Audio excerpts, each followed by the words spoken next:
Happy Saturday, everybody. It's a beautifully rainy fall day here in southeast Wisconsin, so we're going to do Nonno's Kitchen. And today I'm going to make roasted butternut squash soup, one of my favorite things to make, especially when it starts getting cool like this. This morning I was talking to some of the men I know, and one of them was going to make some chili, but it was like 80 degrees last week, so definitely not chili season, but it is definitely becoming soup season. So I've taken a butternut squash. I have done an incredibly bad job of cutting this in half. Chef Ann would be not happy with my knife skills. That's why we don't record that part.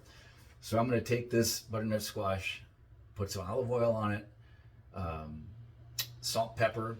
I've got a baking tray ready to go. Oven is preheating to 425.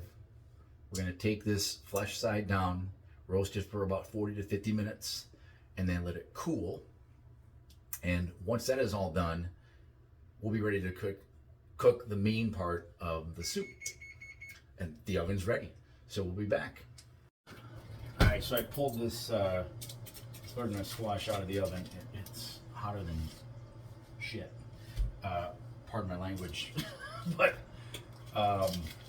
45 minutes at 425. I gotta let this is caramelized a little bit because of the olive oil. And it's done. Check with the fork, it's done. But I gotta let this cool for about 10 minutes so I can scoop it out, and then I'm gonna take some butter and some leeks, and we're gonna cook the leeks down for about 5 to 10 minutes till they get soft, and then we'll see what we get after we scrape all this deliciousness out of these shells. All right, so we got the butternut squash is all scraped out of the shells. I've taken 3 tablespoons of salted butter, put it in my stock pot. Here we go, medium-low heat. We're gonna get that melted, and then to that, got some leeks, 2 big ones. Nice aroma to those, and we're gonna soften these up 5 to 10 minutes or so, and I'm gonna be using dry ginger powder versus the 4 teaspoons of fresh grated ginger that this recipe calls for. If you're going to substitute this for ginger root, then it is 1/4 teaspoon for every 1 teaspoon of fresh stuff you need. So I'll be adding 1 teaspoon of this to the leeks. We're going to let these cook 5 to 10 minutes. I don't want them to brown. I want them to get soft. So I'm not looking to caramelize anything. Once that's all done, then I'm going to add in 4 cups of either chicken broth, chicken stock, vegetable broth, or vegetable stock. Today I'm going to use 4 cups of chicken broth and then 2 cups of my homemade chicken stock. That's all I had left in the freezer. So otherwise I would use all my own chicken stock. So we're going to get this rolling. Let's see what we get in about 10 minutes.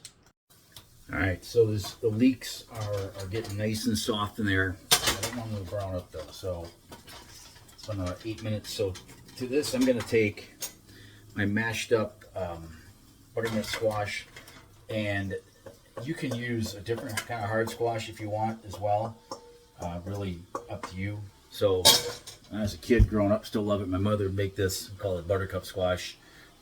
Great roasted in the oven, quarter it up, little brown sugar, wrap it in butter. Of course, in Wisconsin we use butter. But for this, I'm now gonna add 4 cups of chicken broth to this mixture, as long as it pours out without any incident here. So we're gonna pour this in.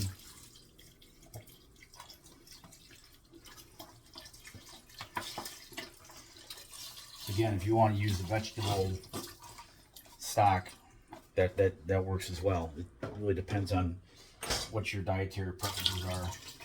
But I'm going to take this up to a simmer for about 20 minutes.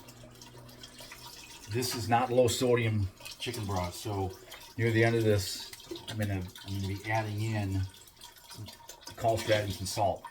Taste first to see. You don't need an overly salty soup. That's the worst. So we're going to bring this to a simmer, and then let that simmer for about 20 minutes. breaking up the chunks of squash that are in there. I'm then going to use my immersible to make sure that everything that is in here is all pureed up. So we'll see in about 20 minutes. Butternut squash soup on a nice rainy October afternoon in southeast Wisconsin. All right, so this has been simmering for probably closer to 25 minutes now. Good old immersible blender here. Now, something that you can do as well is use a food processor or a blender. I don't have either. I have a food processor, but it would take me days to get all this in there. So I'm gonna use the immersible. We're gonna smooth this out, make sure that we don't have any chunks left in this, and then I'm gonna add in 2 cups of stock that I had taken out of the freezer earlier, and I've let it get a little warm. And I'm going to add that in, stir it up a little bit, give it a taste, and then if I like what I'm tasting, I will leave it alone. Otherwise, I'll add a little salt to it. Again, I used regular chicken broth, so there may be enough salt in this soup already. So we'll be back once we get this smoothed out. All right, so we're back. So I got this this kitchen tool. I don't know where I got it from. It may have been my grandmother's. It's called a kitchen-majig.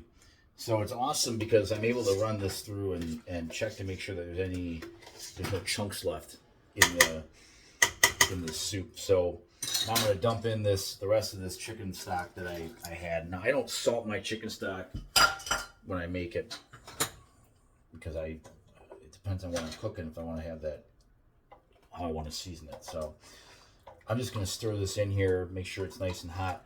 I am not eating this today. I made this because I had a butternut squash that I bought. I didn't want to go bad, and it's crummy weather outside, so I was motivated to cook something. I'll let this cool down. I'll put it into some containers, share a little bit with friends. I'll freeze it a little bit. There's no cream in this, so it'll freeze just fine. Just that butter, 3 tablespoons of butter. And if you want, you can use like roasted pumpkin seeds or any other squash seeds you roast. Put those on top and you serve this. Some croutons, homemade croutons are awesome to serve them. And when you reheat this, if you do that, reheat it the way you made it. Don't use a microwave. Reheat it on the stovetop. Let it cook. Let it reheat that way so that you're not wrecking something that you took such a great deal of time in making. So hope you find time to make some soup this coming winter, and I will drop the recipe in the comments. But I took this from Joy of Cooking and then another website of how I prepared the squash. So enjoy, stay warm.